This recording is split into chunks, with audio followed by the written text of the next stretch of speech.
Your lights are not the problem, but your camera settings, they are ruining your videos. You spent money on expensive lights, followed all the tutorials, and even copied the setups from your favorite creators, but when you hit record, something is still off. That's because your camera is secretly working against you, and if you don't fix this, no amount of lighting will make your videos look right. Most creators make one critical mistake that keeps their footage looking bad, no matter how much they're spending on lighting. So what's that mistake? How do you fix it?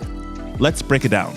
Your camera setting controls how much light interacts with your footage. If you don't take control, your lighting setup won't matter. The first mistake, not setting the shutter speed correctly. Imagine your shutter speed as blinking your eyes. The faster you blink, the sharper everything looks. The slower you blink, the blurrier everything gets.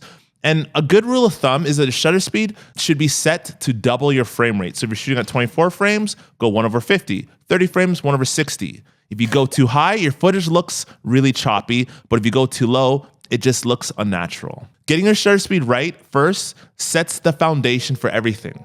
And on top of helping creators dial in their settings, if this is your first time here, my name is Bobby.T, and I've been helping creators over the last decade with their lighting setups. And so if you're interested in dialing in that, please hit that subscribe button.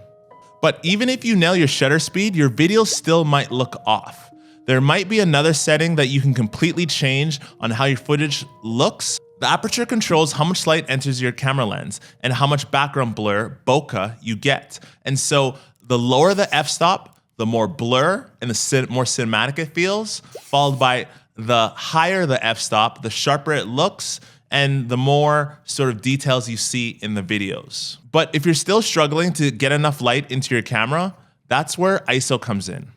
ISO controls how bright or dark your camera makes an image when filming. Low ISOs like ISO 100, 200, 300, the darker the image, but the cleaner and sharper it looks. The higher the ISO at 3200, 6400, 128,000, the brighter the image, but it starts to introduce grain and noise into that footage. Kind of the major rule of thumb is always try to keep your ISO as low as possible to avoid grainy footage. And if your shot is too dark, try to adjust your lighting, aperture, or even potentially your shutter speed first before increasing ISO. Only raise the ISO when you have no other way to get more light into that particular shot. Have you ever watched your footage and thought, why does my skin look weird? Or maybe, why do the walls suddenly look a little bit orange or blue? Your camera needs to know what is actually true white, and looking at your lighting environment, that's where it gets that information. Under your camera settings, you can find some common used lighting conditions like daylight, shade, cloudy, which helps your camera understand its current lighting environment.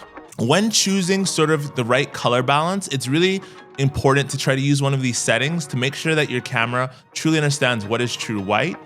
And in that process, whether if you're using these common use settings in titles or going into your Kelvin settings, each one of those will help to give you a little bit more control. Now, it's awesome that you fixed this fundamental mistake and started using your camera in the manual setting. But unless you fix your lighting style, your videos will never look professional. Click right here and check out this next video where I tell you and show you exactly how to craft your own signature lighting setup so your footage is taken to the next level and begins to look like your own vibe.